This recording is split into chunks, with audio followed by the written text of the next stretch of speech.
आत्मा श्री ज्ञानोबराय जगद्गुरु तुकाराम महाराज, श्री संत एकनाथ महाराज आदि गुरु श्री शंकराचार्य इत्यादि सब संतों की अलौकिक अहेतु की ऐसी कृपा से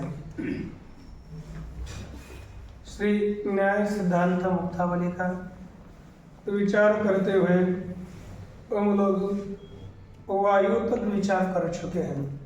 अब आकाश का विचार हम आरंभ करेंगे। बोलिए, आकाशस्य तु विज्ञेयः, आकाशस्य विज्ञेयः, आकाशस्य तु विज्ञेयः, आकाशस्य तु विज्ञेयः, शब्दो वैशेषिको गुणः, शब्दो वैशेषिको गुणः, शब्दो वैशेषिको गुणः, शब्दो वैशेषिको गुणः, आकाशस्य तु विज्ञेयः, शब्दो वैशेषिको गुणः, आकाशस्य विज्ञेयः, शब्दो वैशेषिको गुणः। देखिए, आकाश का, परंतु आकाश का शब्द, यह शब्द वैशेषिक गुणः विज्ञेय, वैशेषिक माने विशेष, आकाश का शब्द ही विशेष गुण है, ऐसा समझना चाहिए। आकाशम निरूपयति, क्या करता है? आकाश का निरूपण करते हैं। आकाश से भी, आकाश का,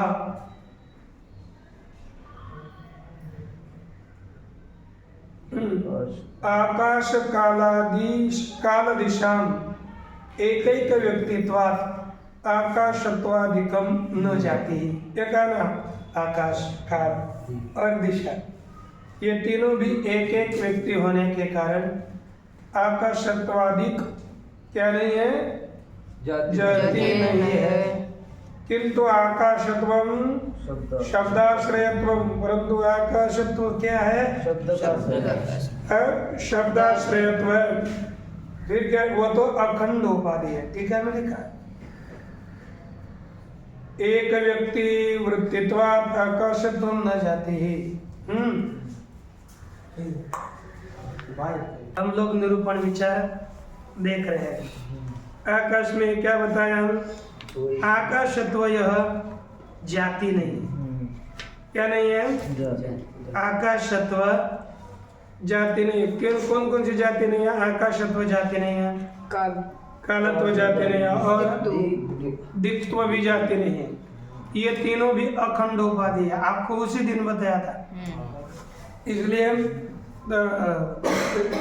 ऊपर जाति मतों, ये हमने जो लक्षण किया तब उनमें जाएगा, अन्य में जाता नहीं। तब भूतों कल जब लक्षण किया तब। फिर आकाशत्व है क्या?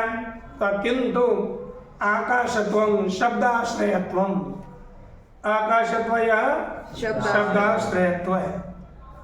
फिर वैशेषिक इति कथनं तु विशेष गुणांतर व्यवच्छेदाय।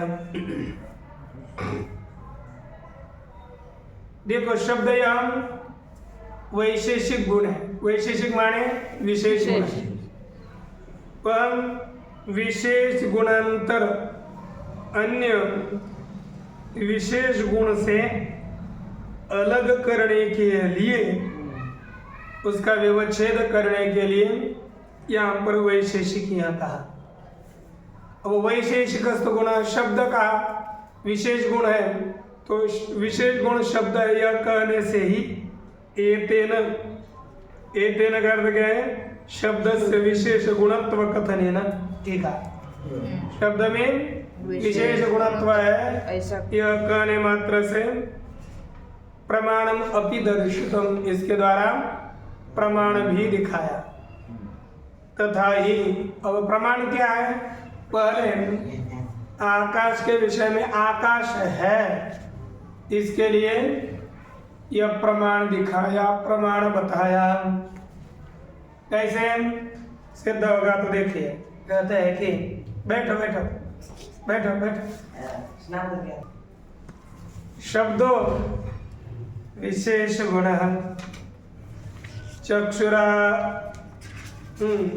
चक्षुर ग्रहण योग्य बहिरिंद्रिय ग्राह्य जातिमत्वात् स्पर्शवत् कागे शब्द विशेष गुण है। यह हमें सिद्ध करना है। पहले शब्द में विशेष गुणत्व सिद्ध करना है। शब्द में यदि विशेष गुणत्व हमें सिद्ध करना है तो इसमें पक्ष क्या है? शब्द। शब्द क्या है? विशेष गुणत्व। हेतु क्या है? बहिरिंद्रिय ग्राह्य जातिमत्वात्। ये आपको समझना पड़ेगा। अब न लिखते हुए समझने के लिए बहुत अच्छी बात होगी, है ना। उदाहरण देते हैं स्पर्शवत्। स्पर्शवत्, स्पर्श दृष्टांत है। दृष्टांत में पहले हेतु रहता है कि नहीं? देखो मुझे बताओ, स्पर्श चक्षु के द्वारा दिखता है? नहीं। चक्षु के द्वारा ग्रहण करने योग्य है कि अयोग्य है? अयोग्य। तो चक्षु के द्वारा ग्रहण से के लिए अयोग्य कौन है? स्पर्श। तो चक्षुर ग्रहण योग्य कौन हुआ? स्पर्श हुआ। चक्षु ग्रहण योग्य स्पर्श।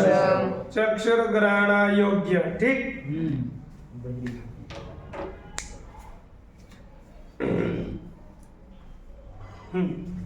चक्षुर ग्रहण योग्य। बहिरिंद्रिय कौन हो गया? त्वक। बहिरिंद्रिय कौन हो गया? तो बहिरिंद्रिय का विषय है कि नहीं? चक्षु के द्वारा ग्रहण नहीं किया जाता, लेकिन बाह्य इंद्रिय हो गई त्वक। तो पूरा पहले हमें ये समझना है, पूरा अनुमान ध्यान देकर समझिए। पक्ष क्या है? शब्द। शब्द विशेष गुण। हेतु कहते हैं चक्षुर ग्रहण योग्य बहिरिंद्रिय ग्राह्य। बहिरिंद्रिय ग्राह्य जातिमत्वात्। यह हेतु है। और उदाहरण देते हैं स्पर्श। पहले हमें स्पर्श में हेतु और साध्य देखना है। पक्ष क्या है? शब्द। साध्य है विशेष गुणत्व और हेतु है जातिमत्व। यह हेतु है। हेतु पहले विशेष गुणत्व तो सिद्ध हो जाएगा, कोई समस्या नहीं है। हेतु क्या है? पहले इसमें एक शब्द है चक्षुर ग्रहण योग्य। चक्षु के द्वारा ग्रहण के लिए अयोग्य। स्पर्श चक्षु के द्वारा ग्रहण के लिए योग्य है क्या? योग्य है। अयोग्य। क्या नेत्र के द्वारा स्पर्श को जानते हो? नहीं जानते। नहीं। अच्छा, बहिरिंद्रिय ग्राह्य। अब देखो, बाहर के इंद्रियों के द्वारा, बाहर के इंद्रिय कितने हैं? 5। कौन कौन से हैं? बोले जल्दी जल्दी। श्रोत्र, घ्राण, रसन, चक्षु, त्वक, श्रोत्र। बोलिए। घ्राण, रसन, चक्षु, त्वक, श्रोत्र। घ्राण, रसन, चक्षु, त्वक, श्रोत्र। उल्टा चलिए। श्रोत्र, त्वक, चक्षु, घ्राण, रसन, घ्राण। ये जो 5 इंद्रियां हैं वे बाह्य इंद्रियां हैं। ठीक ना? है ना? ठीक। अब देखो, बहिरिंद्रिय कौन हो गए? 5। उसमें से यह स्पर्श किसके द्वारा ग्रहण किया जाता है? त्वक। और बहिरिंद्रिय के द्वारा त्वक के त्वचा के द्वारा ग्रहण किए जाने वाली जाति स्पर्शत्व जाति। स्पर्शत्व जातिमान स्पर्श जातिमान स्पर्श। कौन हो गया? स्पर्श। और जातिमत्व किसमें है? जातिमत्व किसमें है? स्पर्श में। जातिमत्वम स्पर्शे। जातिमत्वम किसमें है? स्पर्श में। जातिमत्वम स्पर्श है। स्पर्शत्व अर्थात जातिमत्व। और जातिमत्वम स्पर्श में। स्पर्शे। रहता है। तो ये स्पर्श में हेतु रहा कि नहीं? हाँ ये तो क्या है? चक्षु के द्वारा ग्रहण करने के लिए जो अयोग्य, ऐसी बहिरेंद्रियों के द्वारा ग्रहण करने योग्य जाति, चक्षु के द्वारा जो जाति नहीं दिखती और बाहर इंद्रियों के द्वारा दिखती है, ऐसी जाति कौन सी होगी? 5 है ना? तो जाति मत किस में चला गया? 5 में चला जाएगा, 5 में भी चला जाएगा। तो स्पर्श में भी हेतु जाएगा, इसमें कोई दोष नहीं है कि नहीं? अब और इसी स्पर्श में दूसरा क्या रहता है? विशेष गुणत्वम साध्य। विशेष गुणत्व साध्य भी किसमें रहा? स्पर्श में रहा और हेतु भी रहा।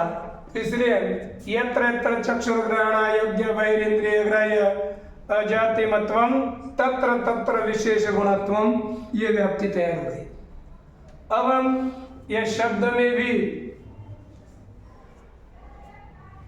बहिरेंद्रिय है ना, देखो किसमें हेतु किसमें रहेगा, ये हमें देखना है। पहले देखो हेतु किसमें रहता है? चक्षुर्ग्रहण योग्य। चक्षु के द्वारा कौन ग्रहण किया जाता है? केवल रूप। चक्षु के द्वारा कौन ग्रहण किया जाता है? रूप। अन्य किसी को चक्षु रसना को है ना।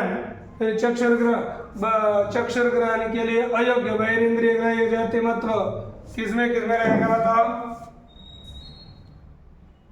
रस, स्पर्श, शब्द, गंध, इनमें हेतु रहा और इनमें विशेष गुणत्व भी रहता है।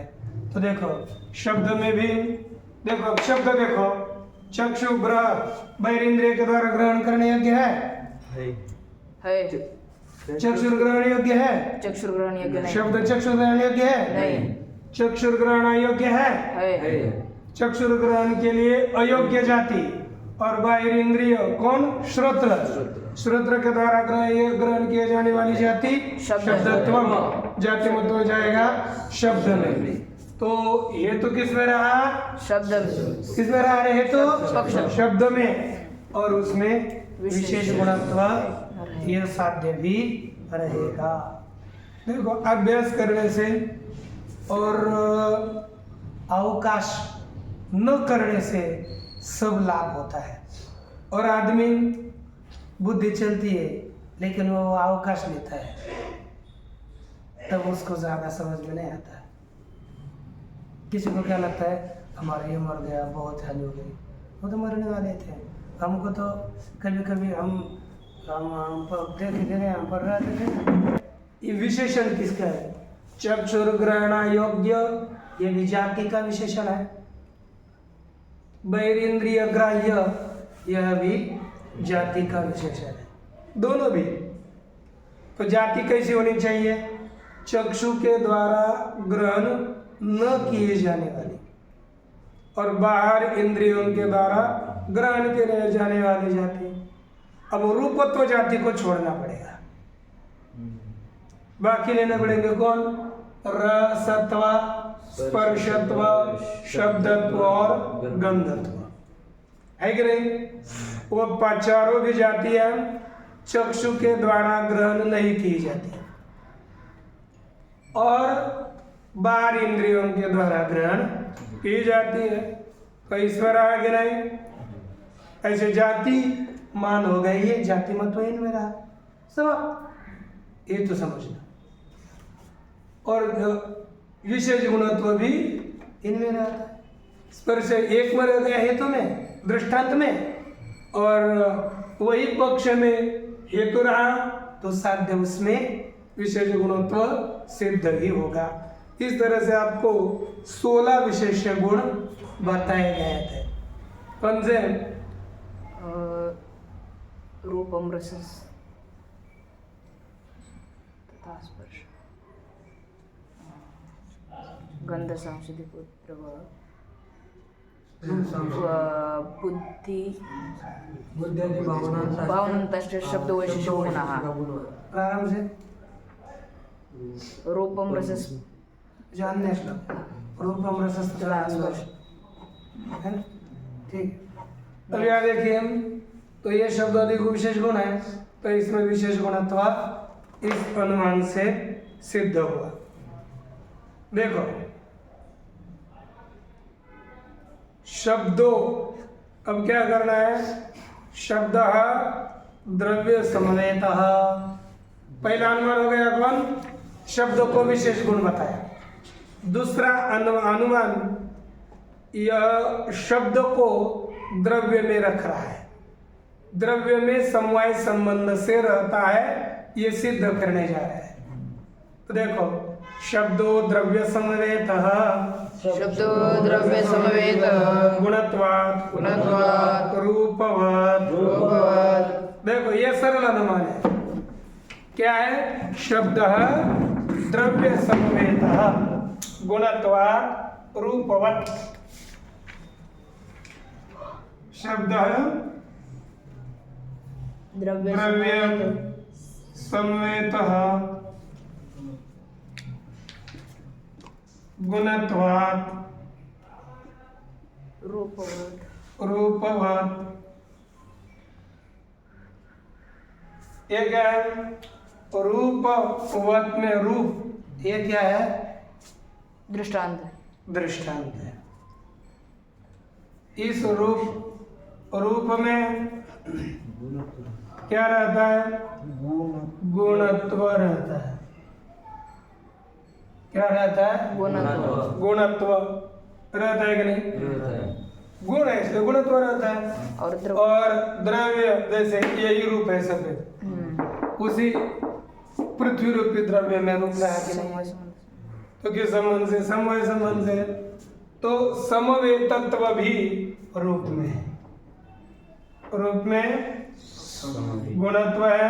और समवेत किसे का जानते हो, समवाय संबंध से रहने वाला, समवेत उसे समवेत कहते हैं। और जिसमें समवाय संबंध से रहेगा वो समवाय। तो ये रूप रह रहा है पृथ्वी में, फलक का रूप पृथ्वी में, फलक भी तो पृथ्वी है, तो फलक हो गया समवायी और रूप हो गया समवेत। तो रूप में रहेगा समवेतत्व। देखो यत्र यत्र गुणत्वं तत्र तत्र समवेतत्वं, ये नियम सिद्ध है।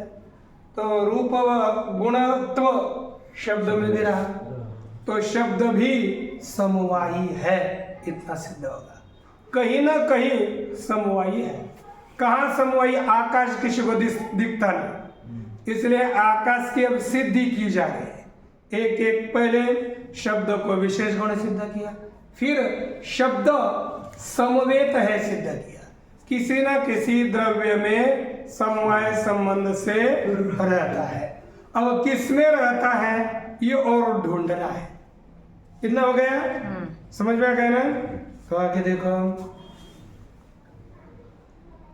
देखो इति अनुमानेन शब्दस्य, कौन सा अनुमान, शब्दो द्रव्य समवेतः गुणत्वात् रूपवत्। इस अनुमान के द्वारा शब्दस्य द्रव्य समवेतत्व सिद्धे, शब्द द्रव्य में समवाय संबंध से रहता है, यह सिद्ध होने पर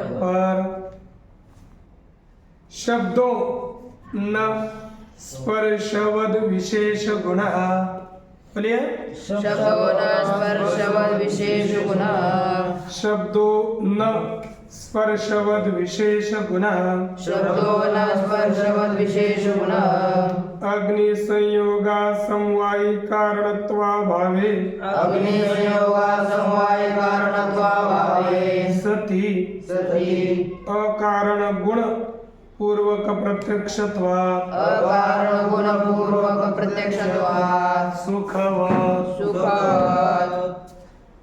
देखो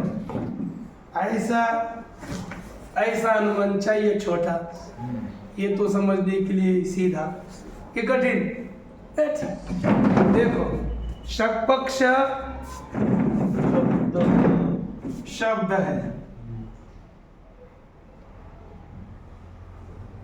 साध्य देखो क्या है न स्पर्शवत विशेष गुण विशेष गुण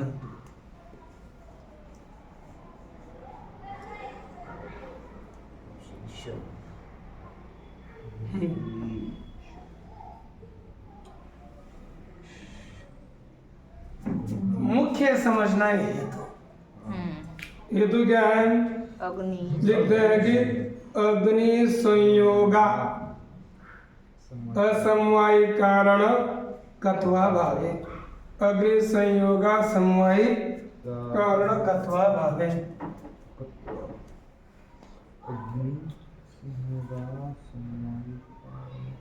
अग्नि संयोगा समवायी कारण कारण कत्वा भावे सत्य का अग्नि संयोगा समवायी कारण कत्वा भावे सती सती अकारण गुण पूर्वक प्रत्यक्षत्वात् सती अकारण अकारण गुण गुण पूर्वक पूर्वक प्रत्यक्षत्वात् प्रत्यक्षत्वात् सुखवत् दिया सुख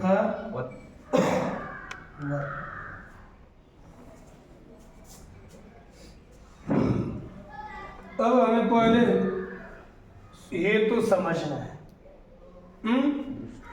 और दृष्टांत सुख में उस हेतु को समझेंगे।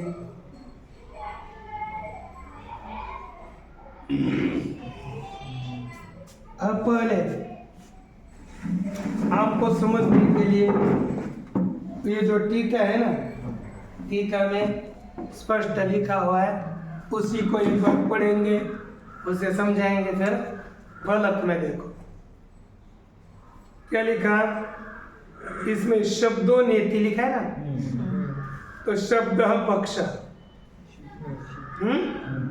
शब्द क्या है पक्ष स्पर्शवद विशेष गुणत्वा भाव साध्य। साध्य क्या हो गया स्पर्शवद, अर्थात स्पर्शवद माने स्पर्श वाले का विशेष गुण नहीं है। इसका अर्थ क्या हो गया स्पर्शवद विशेष गुणाभाव का स्पर्श वाले का विशेष गुण नहीं है। स्पर्श वाले कौन कौन है पृथ्वी जल तेज वायु, इनका विशेष गुण नहीं है, ये साध्य है। स्पर्श वालों का विशेष गुण नहीं है, ये क्या हो गया साध्य। ठीक है ना। इसके पश्चात स्पर्श वालों का विशेष गुण नहीं है,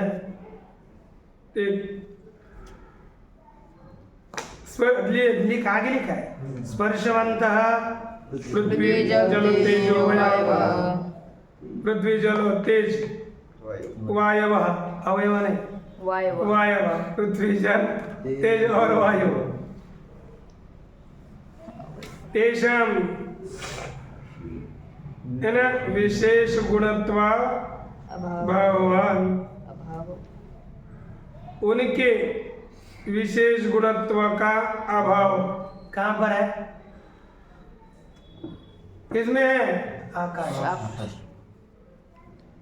देखो शब्द कैसा है स्पर्श वालों का विशेष गुण नहीं है, ऐसा कौन होगा शब्द। किसका है फिर ये देखना है, लेकिन स्पर्श वालों का नहीं, ये सिद्ध हो गया। ये तो क्या दे रहे हैं देखो, अग्नि संयोगा समवाय कारण कत्वा भाव, ये भी किस में जाना है देखो।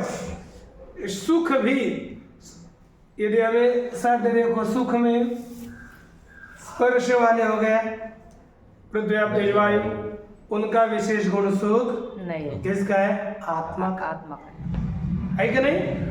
तो इसमें साध्य रहा ना सुख में है, समझ में नहीं आया रहा मैं क्या बोल रहा हूँ? पहला इसका अर्थ समझो। इसको क्या है? स्पर्शवद विशेष, न स्पर्शवद विशेष गुण लिखा है ना, उसका अर्थ क्या है?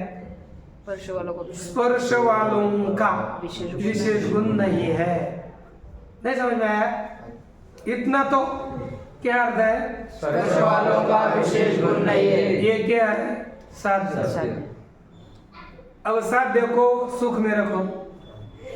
सुख स्पर्श वाले कितने हैं? पृथ्वी, आग, तेज और वायु। और सुख किसका गुण है? सुखात्मा। तो आत्मा में स्पर्श रहता है? नहीं। तो पृथ्वी, आप, तेज, वायु ये स्पर्श वाले हैं, उनका सुख विशेष गुण है कि नहीं? तो सुख स्पर्श वालों का विशेष गुण नहीं है।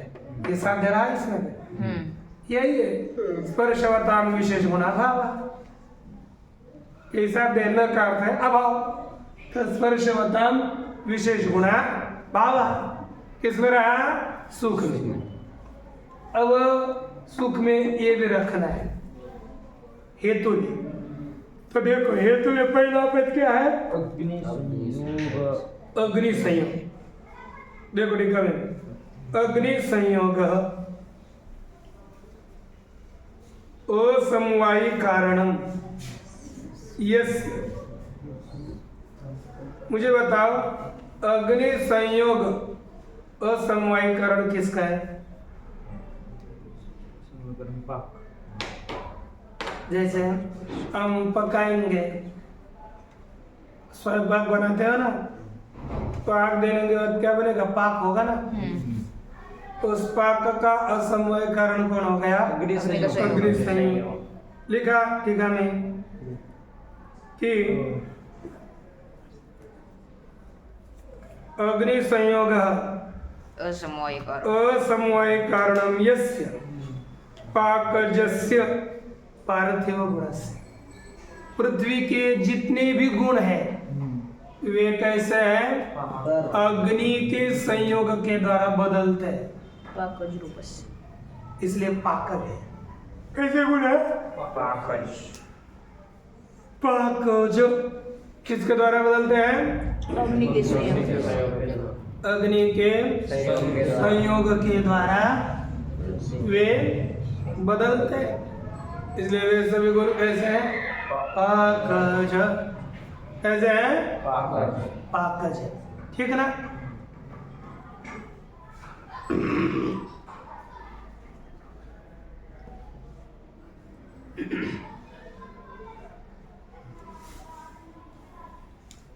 दूसरा देखो, और इसलिए अग्नि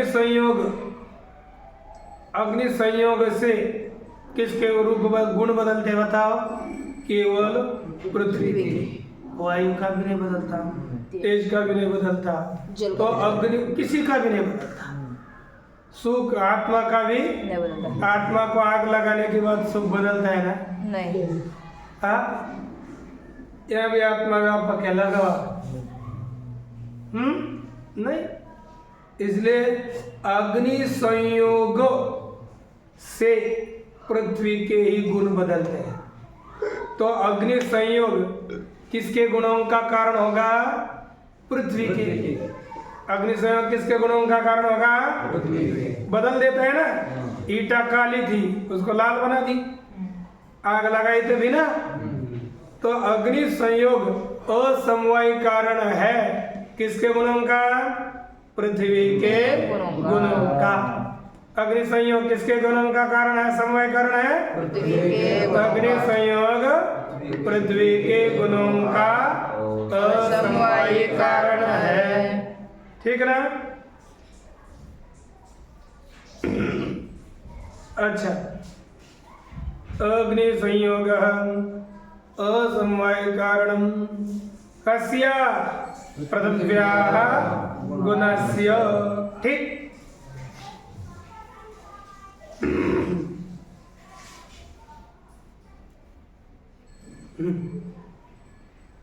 तो अब क्या हो गया? अग्नि संयोग असमवायी कारणम यस्य सः अग्नि संयोगा असमवायी कारणकः बहुरी समास।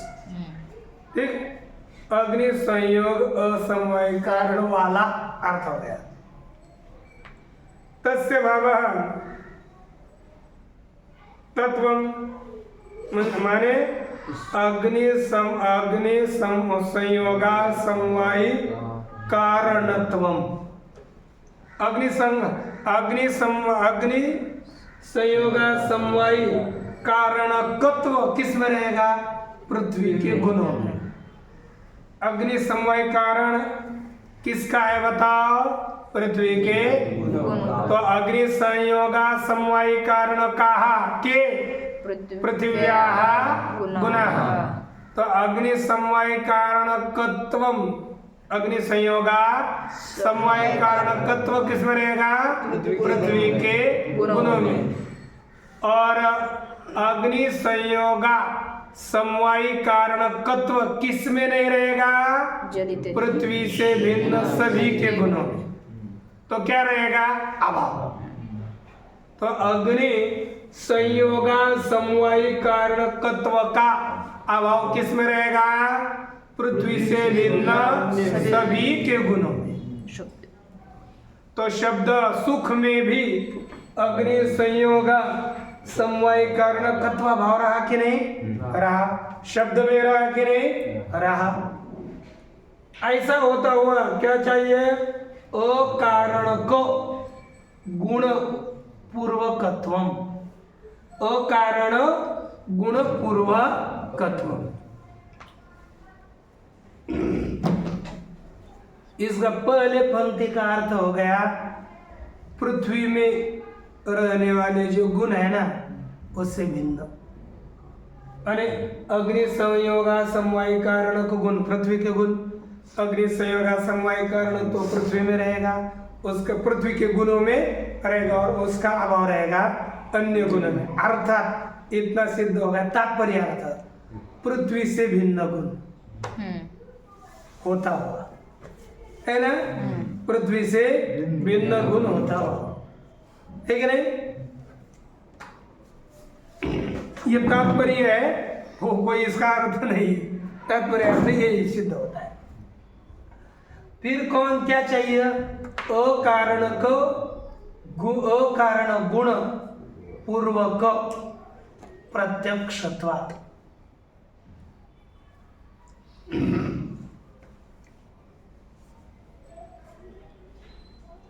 मुझे बताओ, और या लिखा आगे का देखो, अकारण गुण पूर्वकत्वे सति प्रत्यक्षत्वात्, ये अर्थ लेना है।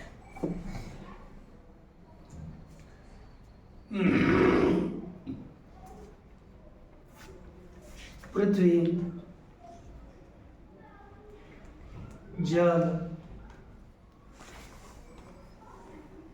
तेज और वायु,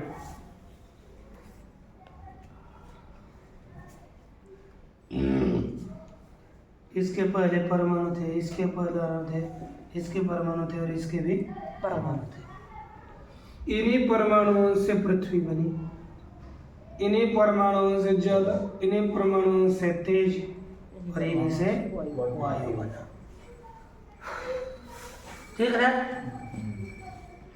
क्यों साउंड। और एक हमारे पास एक नियम था, कारण गुणाः, क्या है? कारण गुणाः कार्य गुणान आरभन्ते।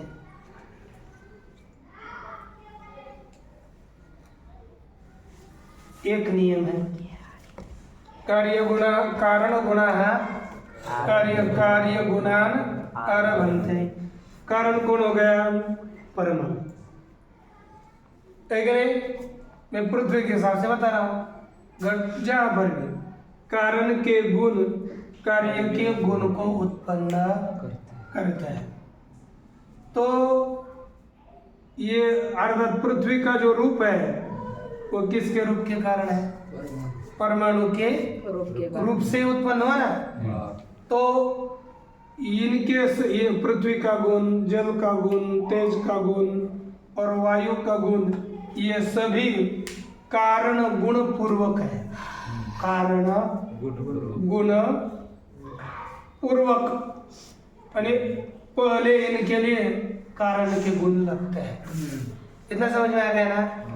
कारण के गुण है पूर्व में जिसके, ऐसे गुण कौन हो गए? पृथ्वी जल तेज, कार्य के गुण। तो ये सभी कारण गुण पूर्वक हो जाएंगे।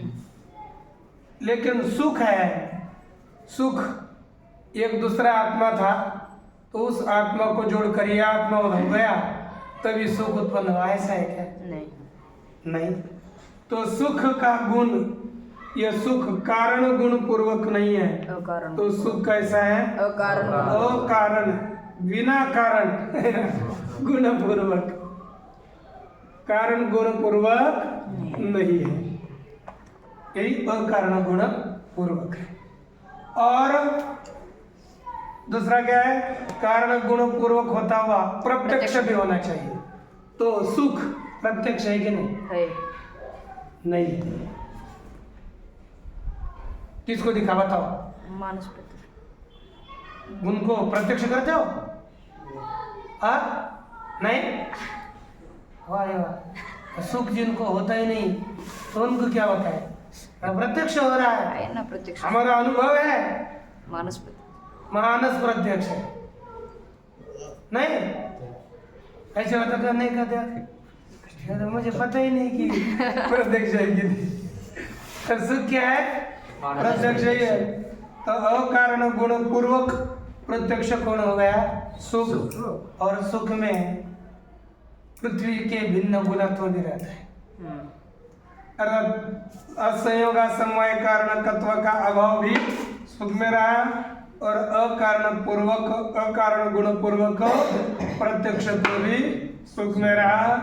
उसी तरह इसलिए स्पर्शवद का विशेष गुण वो नहीं है, सुख स्पर्श वाले का विशेष गुण नहीं है। उसी तरह अकारण गुण पूर्वक प्रत्यक्षत्व शब्द में रहा, इसलिए शब्द भी स्पर्श वालों का विशेष गुण नहीं है। इतना तीन अनुमानों से सिद्ध हो गया। तीन, एक पहले शब्द विशेष गुण सिद्ध हो गया, दूसरा शब्द समवाय संबंध से रहता है, ये सिद्ध हुआ है ना। तो क्या हो गया? अब संवेद विशेष गुण करना है, तो लेकिन विशेष गुण है तो किसका? कहते स्पर्श वालों उनका विशेष गुण नहीं है। यह तीसरे अनुमानों के द्वारा सिद्ध किया, पर है किसका विशेष गुण वो करेंगे कल सिद्ध। ओम पूर्णमदः पूर्णमिदं पूर्णात् पूर्णमुदच्यते पूर्णस्य पूर्णमादाय पूर्णमेवावशिष्यते। ओम शांति शांति।